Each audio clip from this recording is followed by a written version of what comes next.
Good afternoon, ladies and gentlemen. We're in that slump period, aren't we? That point where the coffee's no longer working, you just need somewhere to rest your tired legs. But I've got some good news for you. We've got some great conversation to be had for the next 45 minutes. I've been involved in e-com for 22 years now, and I can remember when we first started talking about how do we talk to our customers. We were used to having shops and we could talk face to face.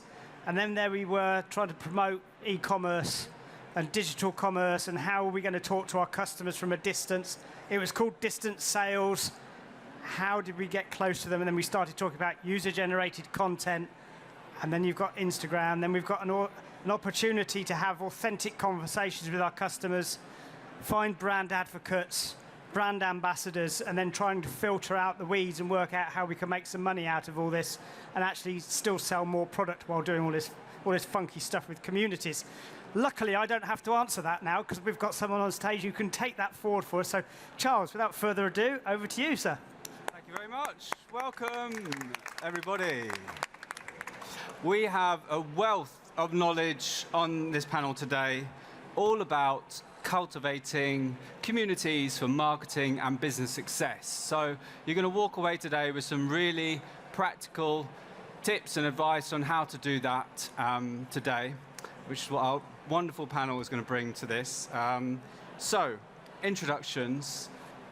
Benazir, if you could please introduce a little bit about yourself.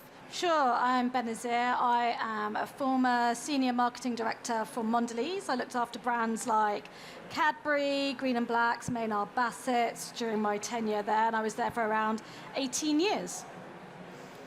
And for anyone who's been living under a rock, this is Cadbury's. This is what we're talking about today. Has anybody never had Cadbury's before? Who can have the bar? You can have this. There you go. Perfect. But what is the market share of Cadbury's? How many people have had Cadbury's? What's the market share or the penetration? Sorry, penetration. Cadbury's 90% in the UK. 90%. It's 98% brand awareness, well, 98% penetration of chocolate. I don't know who that 2% of people are that don't eat chocolate, and 90% in the UK eat Cadbury. Well, is it 91 now? 91%? Good. Sarah, please introduce yourself. Afternoon, everyone. I'm Sarah Fuller.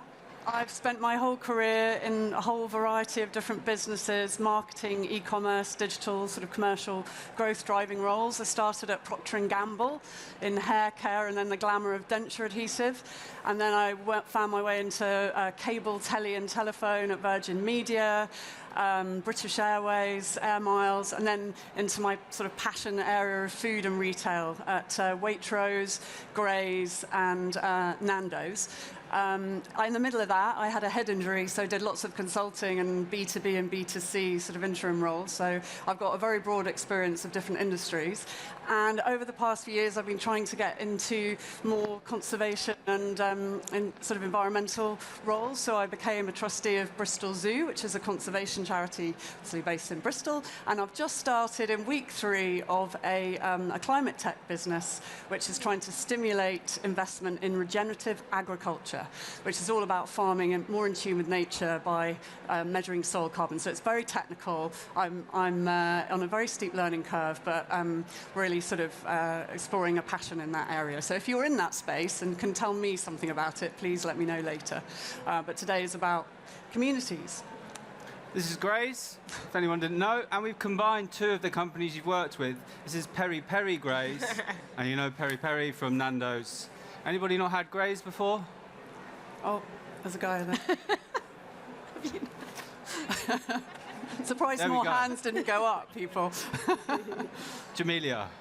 Hey, good afternoon, everyone. My name's Jamelia Donaldson, and I'm the founder of TreasureTress, which is the UK and Europe's largest subscription box specifically for curly hair. So essentially, we introduce our consumer base to new products each and every month. And for those brands, we work as almost a bridge between their brand and the culture and community by getting their products into the bathrooms of their target consumer. So I actually started my career in finance. I used to work in asset management. And while I was there, I had an interesting experience abroad, which I'm sure we'll get into, whereby I ran out of hair products and had to use some interesting alternatives. And that really highlighted to me how big of a need there was to have better accessibility and distribution of diverse beauty products globally. And once I got back from that trip, and after doing a few years in corporate, I decided to give my hand at entrepreneurship, and I launched a startup in my mum's house, in my bedroom, and it's continued to grow from there to become Europe and the UK's largest subscription box for curly hair. Amazing.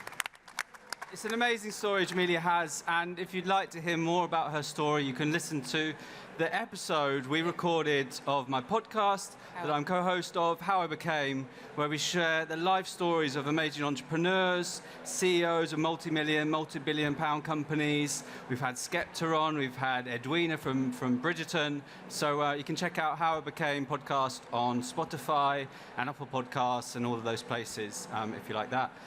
So, Benazir, tell us, 18 years at Mondelez, working with Cadbury's.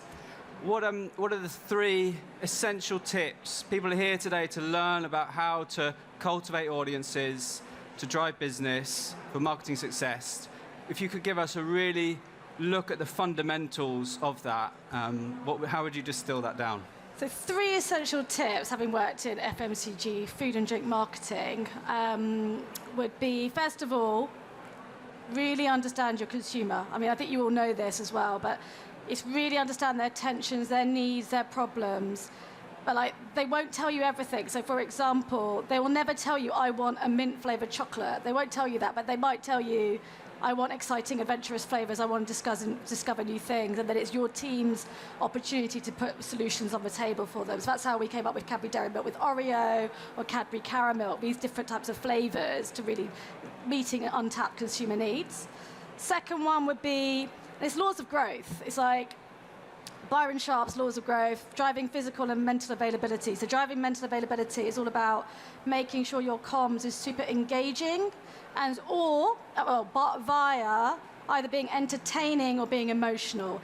Anyone can do product-led advertising. Anyone can do a price cut. Anyone can do a promotion. But if you really want to stay in people's memory structures and really want to get into their psyche, it's about emotional advertising, or it's entertaining advertising. And then obviously making sure your advertising is something, the communication channels that you use are things that people use themselves. So like if your audience is using social media, go there. A lot of them are walking out and about, so outdoors great, radio, TV, whatever is relevant to your audience, make sure you're using at least 3 different types of channels. That's the best way to get the growth.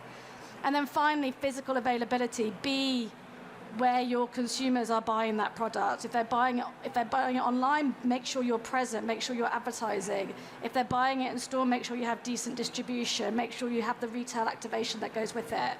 But it's just that drive that physical availability is really important. There's no point in advertising loads without it being available to buy. Amazing, thank you very much. One important question I didn't ask. You're going into Sainsbury's or Waitrose, what's your chocolate? What's your Cadbury's chocolate? My favourite chocolate, of course, Cadbury's. Which one, though? Oh, I see. It's a really good one. Probably Giant, the Mega Buttons, or Cadbury Dairy Milk with caramel. I've got a very sweet tooth. Lovely. Actually, a question for the audience. Are there any founders of businesses older than 3 years old in the room? Okay, about 5. Younger than 3 years old, or like you've got a business idea, you want to start a company one day? 8 or 10, 12, 15 maybe. And then marketeers at like a big company, large company. A few marketeers as well. Marketeers at an SME or a founder, a startup. Okay, quite a mix. Just so you know who we've got in the room, that would be super helpful. So we've got something for everybody here. 4.5 years at Nando's. What are the secrets to its success? How did it build its brand?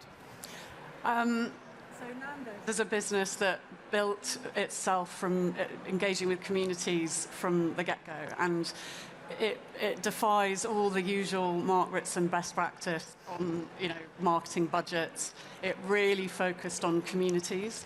It's in the DNA of the brand. Family is a really big value. So the first thing the founders did when they arrived in London in 1992 was they tried to build a really big internal community, and right from the outset be really clear about their values and them.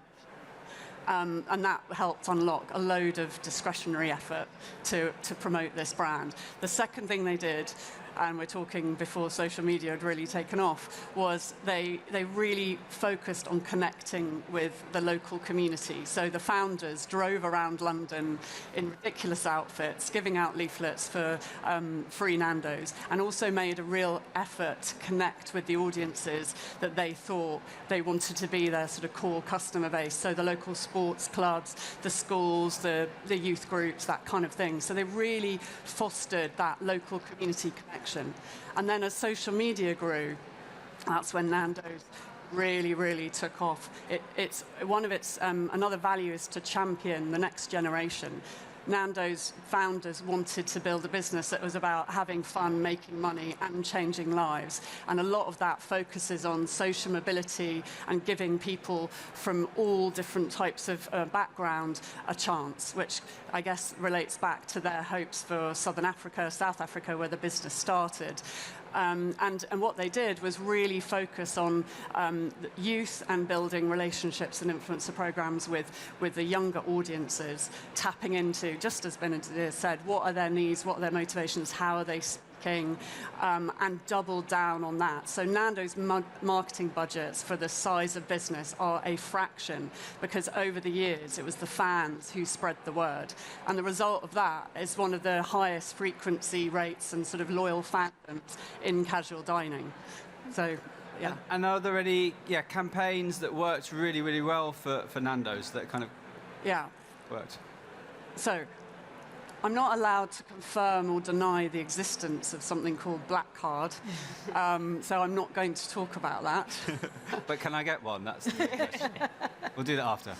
I mean, things like, I think the other thing about Nando's is, as a still a privately owned, founder-led business, it takes a really long-term view, and it builds very long-term relationships with its influencers. So you may have heard or tasted the Saka sauce that Nando's released earlier this year as a limited edition. That came out of sharing joint objectives and ideas with Saka and understanding what he was into, and that campaign drove a huge amount of extra footfall into the restaurants to try the sauce that Little Chili, as he's known, created for Nando's. And there was no commercial that isn't for sale in grocery, and that was critical to creating something that was affordable for us and doable in the context of Saka's multiple commitments. So that's one example. And then also having a bit of fun and recognizing how people relate to your brand. Like, we post about, we know you're stealing the bottomless drinks, that kind of thing. Just a little, we don't like it. Well, Nando's, I should say, don't like it when people do that. But, just to nod. In some social media posts or something about the refills? Yeah. What did you do? Well, we just sort of recognized that, there are some big campaigns, and then there are these knowing nods that just keep a constant pace of content that people would smile about. So Nando's is all about uplifting people, having a great time in the restaurant and uplifting you through social mobility. So every time we behaved as a brand, we wanted to uplift in some way. So sometimes they were the big things. Recently, the team did a mango and lime bike takeover. I don't know if you saw that. Mango and lime is a base that Nando's have. I'm still there, basically. I'm still saying we after 4.5 years. And fans are always going, when are you bringing back? And so we tapped into the fact that lime bikes are the transport of choice for our target audience, as many people here may hate them. Our Gen Zers love them. And so we did a takeover of, and made them mango and lime bikes in recognition that, we know you love this space and you love this form of transport. So it's just using the way people talk about you and the things that they love about you to connect and, I guess, just give people a boost. Love it. So lessons are, partner with a footballer. It'll probably go great. If somebody's stealing from you because they ordered water and they keep refilling Coke, make a joke of it. And third one is put your brand on bikes. There you go. Jamelia. Worked for Santander. It worked for Santander, it did. Although it also worked for Boris, I think. That's what we call them, right? Yeah. Jamelia, the story of TreasureTress. You've done some really, really cool things and how you cultivate your community. Your community love the brand, they love you. How would you summarize in 5 steps what you've done from starting in your bedroom at your mum's house to how many staff today? At largest, we were 21. 21 staff, and you distribute all around the world. Yeah. You can't, I know you told me this before, you can't tell me how many boxes go out, but it's a lot. It's a lot. Right. Yeah, how would you summarize the 5 steps to cultivating community for the founders in the room, but also for other brands to learn how you've done it? Yeah, so when I think about communities, I like to think of communities, well, my favorite communities are communities that I would consider rebels with a cause. So people that actually have something to stand behind. So I knew that when I was starting TreasureTress, I was facing challenges with my hair. So I was actually on an internship in Beijing, and I had run out of hair products. And as you can probably imagine, there's nowhere worse in the world to be a black woman with curly hair than in Beijing, China, because there was no chance of me finding any products.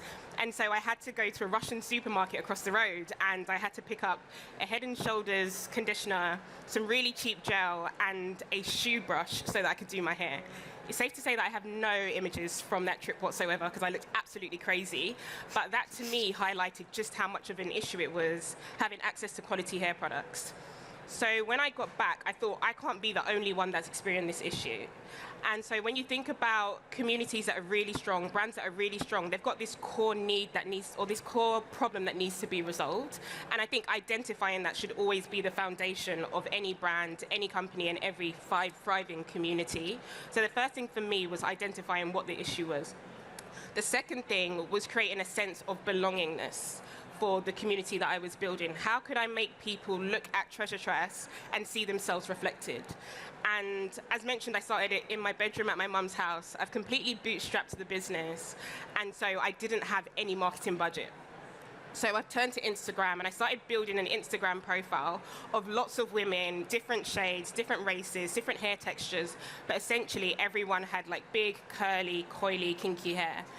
And we started to grow in followers because people started to notice, oh, wow, this is somewhere that represents me, and I can look at this platform and see myself reflected. So I feel like creating that sense of identity amongst your community is really, really important. The next step for us was connecting in real life.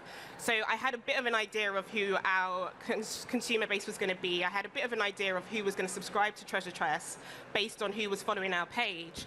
But I needed to meet them in real life to fill in the gaps because, as you said, the customer won't always tell you what they need. But when you talk to them face to face, they can be really, really vocal. And so we created our first event, which was a mini-me afternoon tea. So it was an afternoon tea event for mums and daughters with curly hair to come and have afternoon tea, talk products, and get to know TreasureTress as a brand. I was actually using it as an opportunity to connect to community, but also gather some data. Like, when these women subscribe to TreasureTress, are they subscribing for themselves or are they subscribing for their daughters? What products do they use? What other events do they want to attend? How do they receive the brand?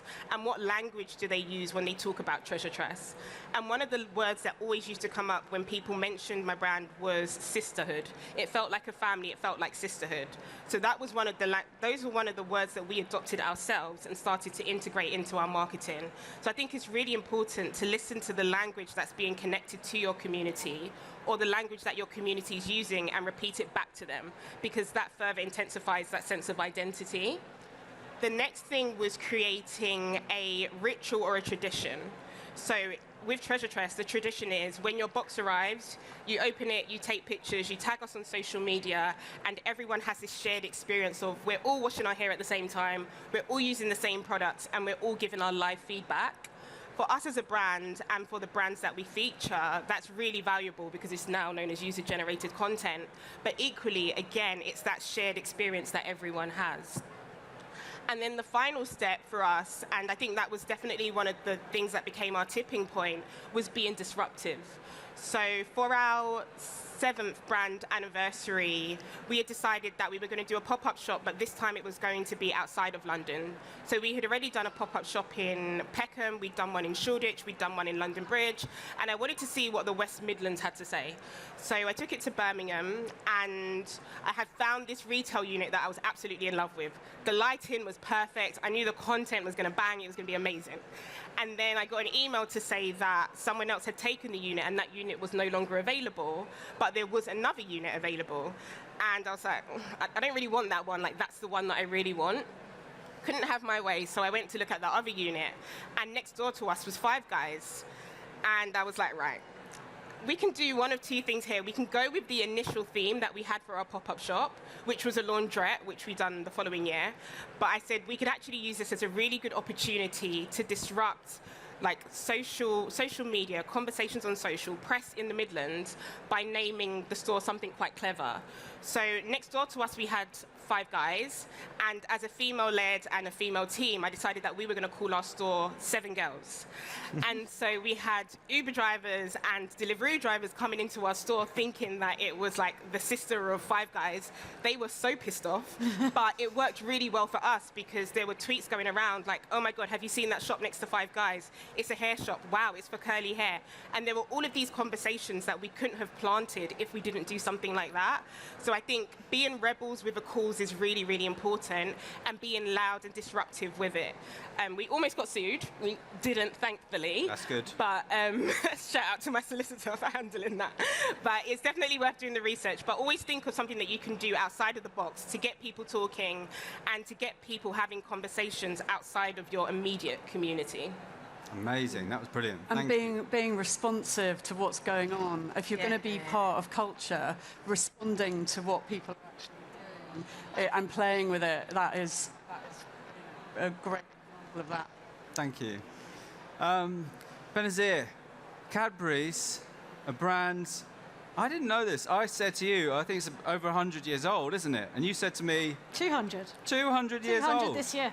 Isn't that amazing? But it isn't without its troubled times. Doing great at the moment, but 2016, 17, the brand is not doing very well. No. Tell us about what was happening at this time and how you're feeling as what was your role then? Marketing director. Marketing director. Yeah, I was marketing director then. So what was going on? So you probably all remember the takeover of Kraft bought Cadbury 2010, and the media press and everything How that much happened. did they buy it for? I can't tell you that. Oh, but rough, I'm not vague. allowed to tell Okay. you that. Anyway, so back in 2010, there was a lot of negative press, a lot of change going on with an American giant, Kraft Foods, buying beautiful Cadbury, British brand. I mean, you know it. You saw the protests. You saw everything that happened. And over the years, the teams have been working on the marketing and everything. And then it got to about 2016 and just hadn't recovered. You know, the brand wasn't back in the same place as it was. And at the time, the numbers were horrible. Like, market share was down -3%, penetration was down. Like, we were losing 2 million households. And like, value sales was down. Brand, all the softer metrics like brand I love, brands I trust, brand closeness, all those kind of metrics were all negative. So everything was just going down. And so what they did at the time was they brought a very small team together, which I was part of, and I was leading the UK business. And together there's about 7 of us. And together we looked at all the data, like what's going on. And I remember the global equity director guy, he came in, and his name was Ben, I was Benazir, so it was always Ben and Benazir sorting it out, because we were the leads. And I remember him coming into customs to work on the Cadbury brand. And the customs director, the guy said, what's your business here in the UK? And this Ben guy was Australian. And he said, I'm here to work on Cadbury. And it was a great brand. He went, oh, really? I'm going to give you a piece of my mind, because Cadbury is such a British brand and it's owned by the people. Everyone has an opinion on it. And he laid into him. And that was the first time he realized just how bad the problem was, because you could see all the numbers were in decline, but actually to realize the sentiment the British public were feeling, that the brand was in disrepute and everyone was wondering what it was about. What did he say, this guy? he was just like, you've changed the recipe, you're not doing this, you're not doing that, have you put cheese in it, all these type of awful things, Like, Did you put cheese in it? No, Okay. of course not. Of course not. Can you imagine that? No. So anyway, we started looking at all the data, we looked at loads of consumer research, we looked at everything, and we actually realized we were focusing on this area of joy, and we needed to reposition the brand back into what the founders had made it all about, the Cadbury family, which was generosity. So we had to repurpose that back from this area of joy and, eating chocolate brings you joy, which had become really category generic, and actually go back to what Cadbury was all about, which was all about generosity, which is what the founders were all about. When you look back through the history, there was such a philanthropic family. For example, they were the first to bring workers' rights to the factories. They were the first to, they've actually got they created a refectory at the factory. They built houses for their workers. They had cricket pavilions, they had swimming baths. They've got this wonderful history. And if you go up to Birmingham and Bourneville, where the site's there, the site's still there, it's a UNESCO World Heritage Site, and it's a really, really impressive site. But they have this wonderful history. I mean, during World War I, they stopped their production to give milk and to give chocolate as rations to the soldiers out there. So there's wonderful history, and you realize how generous the family were. And we realized that we need to put our positioning and our advertising back there, which led to, as a small team, we pitched the business, we changed the advertising agency, we changed the communications channels. We worked on that to drive mental availability. We worked really closely with the sales guys to keep on with the physical availability and in-store. And actually that turnaround, and you've probably seen loads of campaigns from 2017 to 2022. The first campaign was a little girl walking into a corner shop. She tries to pay for a bar of chocolate for her mum with little trinkets, and the shopkeeper gives her a little trinket, a little unicorn back, or Pegasus. It's actually a Pegasus. So there's lots of different things that we did. That was the first campaign. There's been 17 campaigns ever since. And it's really great because the brand now, between 2017 to 2022, the brand grew 22% in value sales, 7% increase in penetration, 3% increase in market share. It's the biggest brand of FMCG today. It's worth 1.6 billion in the UK, 6 billion globally. That's the same size as Dove, the hair products.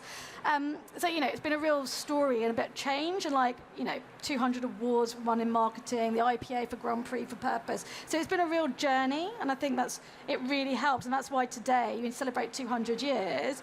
It's a real celebration and a real, and the team are really excited to be back in that situation. I'm sure we haven't gone back to see that customs officer, but I'm pretty hopeful he'll be okay about it now. I was going to say, so the moral of the story is go to the airport, go through customs, ask the customs officers what they think of your brand. Is a good feel for what the people are saying. But I joke, but speaking to consumers, speaking to the consumers, they'll tell you the truth. They're your community, and they'll tell you what they think. 100%. Even though if it's not all true, like cheese. That is a funny one. So we're here to talk about communities and how, not just building communities for the sake of it, but how it drives business growth. Was there anything from your time at any of the brands you worked at where, you were forced to kind of show how you did that, or how did you drive business growth through communities? Great marketing always comes down to really understanding. I might be leaning on my mic. Understanding your customer and understanding the measures that are really important that basically relate to revenue. So one of the things, at Nando's we tried to do is work out, well, what is this actual return on all this social media buzz that we're creating? And we worked really hard with our media agency to work out which were the measures that we could track in the market that were most correlated with revenue. And I can't really tell you what they were, but we could definitely see the link between what was going on in social media. I mean, measuring positive buzz or net buzz was very important, but we could actually relate that for ourselves and other brands to what would drive revenue and basically market share. So while you're building your communities, you can still put in place really robust objectives and measures, and then work out as you go, whatever scale of business you're in. I'm starting from scratch doing that now in a scale-up business, but you can still have that rigorous approach. that help. Obviously, engagement with different posts and all that is kind of obvious stuff, but you can actually relate it to something that's really hitting your bottom line. Any tips, like how did you actually measure community buzz? I think you said, like how are you measuring there are trackers out there in casual dining. Savanta they're a tool. There are loads of others. You'll know them all. That was the one we used, and it was consistent over time, and we could see the results for competitors and ourselves. So in that context, you can see it, but you just need to work through and sort of work out what are the measures that you can track and which are the ones that you think are relating to your business results. Amazing. Jamelia, do you use any tracking? Do you use any of those? Not the ones that you mentioned, actually. No. Yeah, it's more of a dining one, but Yeah. people down the road. What should Jamelia use, for... Well, I think you would be looking at the levels of engagement with your, you'd be looking at those kinds of things. And I think the other thing that's in the subscription business, I don't know if any of you are in a subscription business, but looking at what your most valuable customers do, how they behave and why they behave that way, that is a really great way to then think, okay, if they've connected with me in this way, how can I get other people to connect like that? And you can recruit those people to help you make your product better. So I mentioned Graze, the guy. Oh, he's gone. He's eating the nuts. Grazer, he's gone. We always called all our customers grazers to sort of create that, start using language that connects people in and makes them feel special and valued. And because grazers rated the snacks that they wanted to see in their boxes and then told us what they thought of those snacks after they'd eaten them, we had this incredible source of data that helped us understand the tastiness of the snack, but also how appealing it was before people had tried it. And we used that to change the positioning of the products or maybe the products themselves. And over time, that allowed us to make really fast changes. And even when we went into retail, we were using data. And we went back after 6 weeks in Tesco and said, we think we need to swap out that one for that one. And Tesco were kind of fell off their chairs because no FMCG brand had ever come to them and said, our product isn't doing well enough, can you take it off? We've got something better. So you can really use that feedback from your most loyal fans to build out your product, as well as working out how to recruit more of the same. Amazing. I'm going to ask you a question in a minute. We're going to do a Q&A at the end, so if you do have questions, start writing them down and in your notes or whatever, and we'll come with a mic so you can ask amazing people some questions. What are your fans called? Treasurers? We call them the TreasureTress tribe. TreasureTress tribe, TTT. Yeah. TTT. Did well can I be to say one? that. I don't think I could say that. TreasureTress tribe. TreasureTress tribe. Yeah. That's My part teeth of in the applicate. Like you have to say it to get into In order the to tribe. qualify for the boxes, you need to be able to say it. That's quite a good social media post. To be fair, that is a really good one. More I have simply, curly we just hair say because join of- the sisterhood. Sorry. More say that- simply, we just say join the sisterhood. That's good. Sisterhood. Okay. Yeah. Last 12 months, what have you Yeah. done that has had the biggest impact on your marketing success in terms of cultivating your community? Two big moments for us in the last 12 months. One was we done out-of-home advertising for the first time. So we were with Clear Channel. We had billboards across Birmingham and across London. And that was huge for us. One, because it gave us that recognition and that validity, so that when people saw it, they understood us as a serious brand that they could actually trust. And two, we also used it as an opportunity to galvanize our community and bring them into it. So instead of recruiting models or like putting out model calls and doing a traditional shoot, we actually reached out to our community, our subscribers, the sisterhood, and said, like, would you be interested in being a model? Apply here. And these were women with no modeling experience, no great social, well, a few of them had really good social media profiles actually, but not necessarily influencers. And it was a great opportunity, one, for us to get to meet them face to face, 2, to have those really intimate conversations that we wouldn't get to have on social media. But then 3, we provided them with a like once in a lifetime opportunity. And what you see from those kind of like that leaning into community, that proximity to community, is that they begin to amplify your campaigns more than you probably could in an authentic way. So they were taking their friends and families down to see the billboards. They were creating their own content. They were doing like a day in the lives and all of this other really, really rich content that we probably couldn't have paid them for. But they done it because they were so honored to be a part of that opportunity.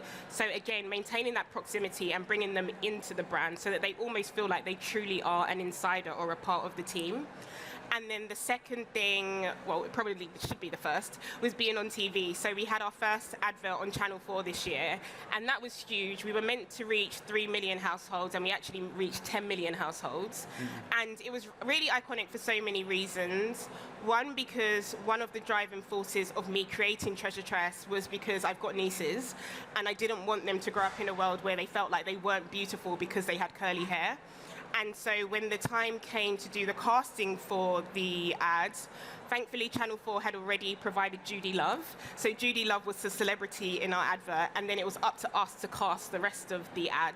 And I actually casted my niece, who was there at the first ever TreasureTress shoot. She's been at all of the TreasureTress events by force. And finally, she was able to have her big moment on TV.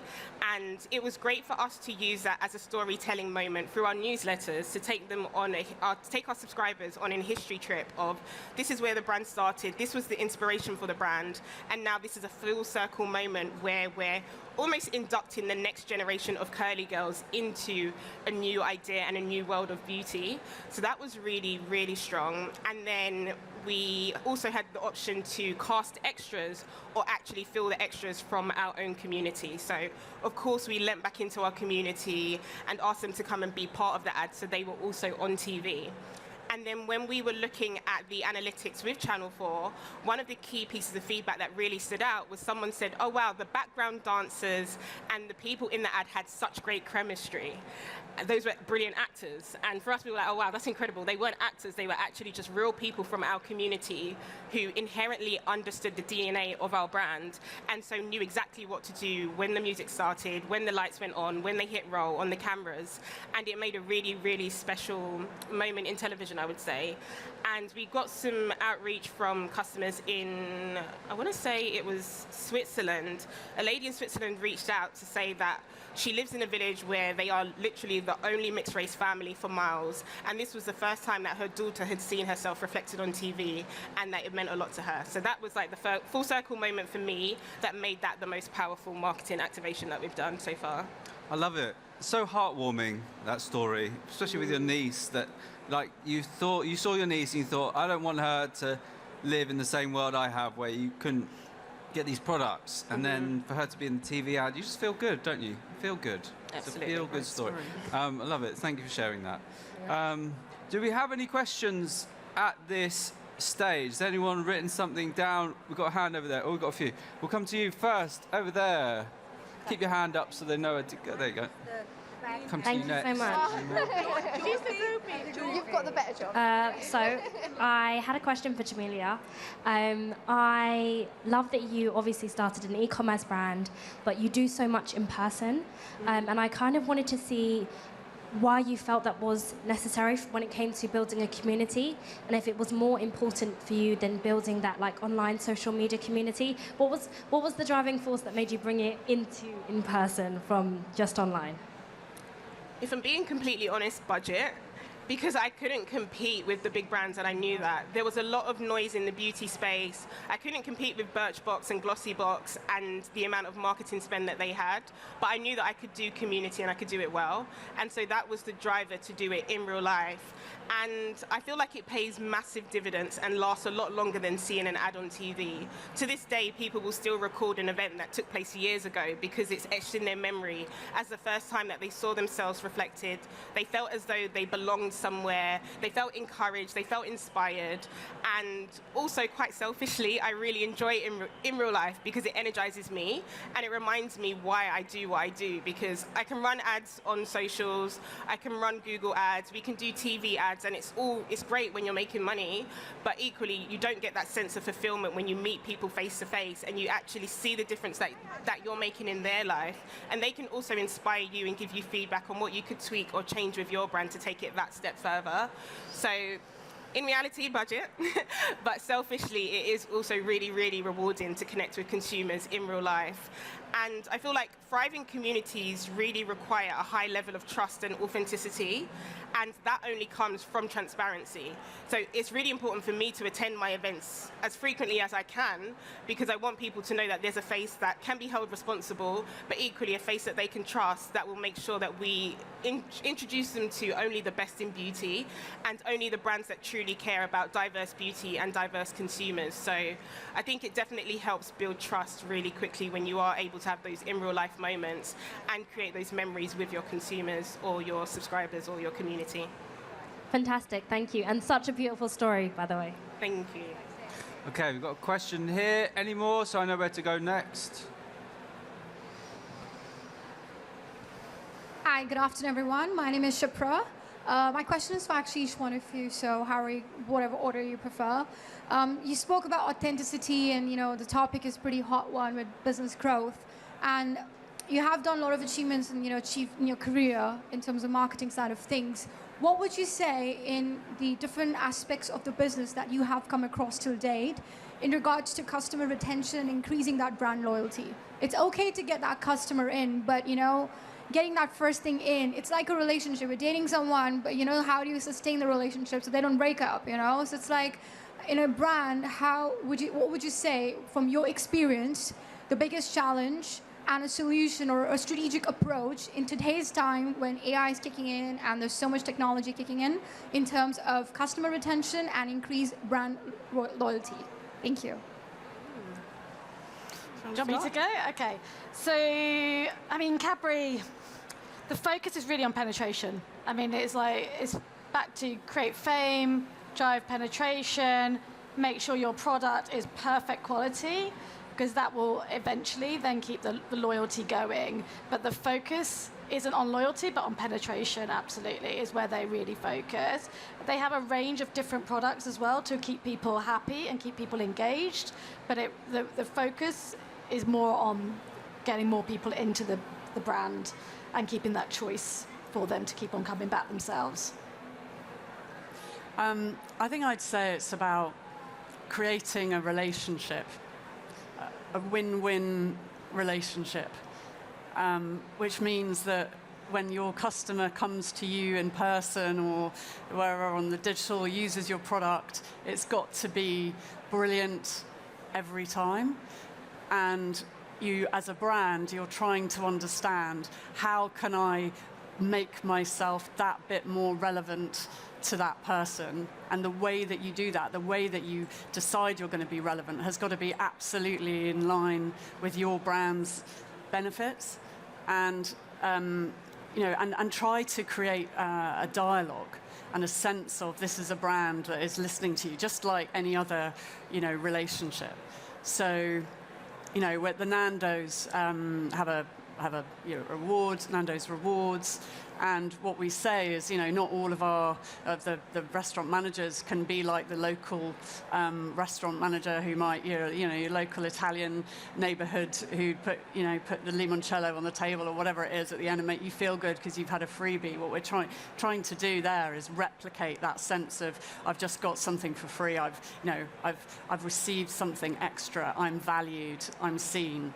So the way that you do that, show that you value your customer and create that dialogue, you have to find for your brand the best ways of doing that. Another business I worked in was a garden centre business called Wyvale, and we had a loyalty scheme, and we thought we'd ask people, what do you want to do in your garden? What do you love about your garden this year?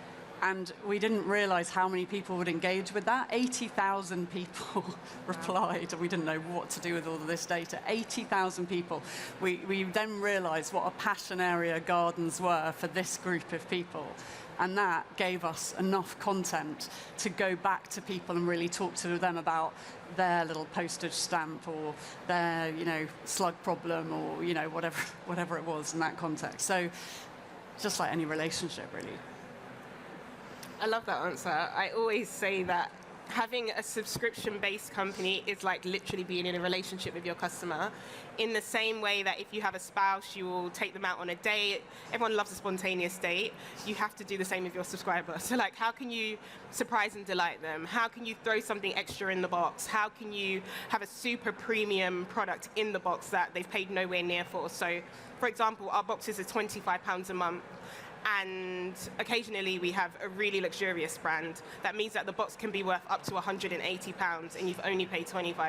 Wow. And it's like, when you throw those things at the customer, it's like the FOMO is just too great for them to want to leave. And equally, there's that pressure that's intensified through social media where you see everyone else with the box and you see that they've got that new brand that you've been wanting to try but you haven't bought it yet, and you haven't got your hands on it because you're not part of that community. So FOMO is a massive part of it, but as you perfectly said, treating it as a relationship, taking your customers on dates, surprising and delighting them, having conversations with them, making sure it's not just a monologue, but a dialogue, all of those things.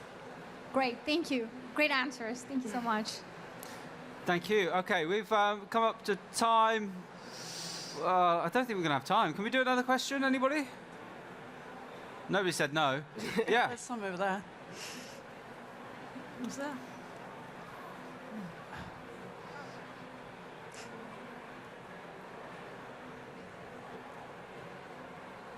Hi all, thank you so much for sharing your knowledge today. It's been very interesting.